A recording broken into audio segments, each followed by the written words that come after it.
முத்துவேல் கருணாநிதி ஸ்டாலின் என்னும் நான் அப்படின்னு பொறுப்பேற்றுக்கிட்டாரு 4 வருஷம் முன்னாடி. இன்னைக்கு 4 வருஷத்தை முடிச்சிருக்கிறோம். 5வது வருஷத்துல கால் எடுத்து வச்சிருக்கிறோம். இதே 2001 மார்ச் திங்கள்ல இதே தொகுதியிலே கழக தலைவர் தளபதி பேசினார். உதயசூரன் கோட்டு போடுங்கள், அரவிந்த் ரமேஷ் வெற்றி பெற செய்யுங்கள், என்னை கோட்டையில் உட்கார வையுங்கள், நான் கோட்டைக்கு போனால் 508 வாக்குறுதி தந்திருக்கிறேன், நிறைவேற்றுவேன். மிகப்பெரிய சந்தோஷம் எங்களுக்கு. 2வது முறையாக சோழிங்கநல்லூர் தொகுதியில் உதயசூரியன் உதித்தது. கோட்டையிலே நம்முடைய முதலமைச்சராக அண்ணன் தளபதி உட்கார்ந்தார்.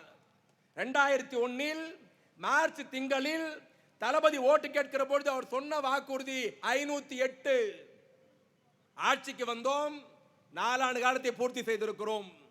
இன்னும் எங்களுடைய ஆட்சி 12 மாதங்கள் பாக்கி இருக்கிறது, ஓராண்டு காலம் பாக்கி இருக்கிறது. பெருமையோடு சொல்லுகிறோம், நெஞ்சு நிமிர்த்தி சொல்லுகிறோம்.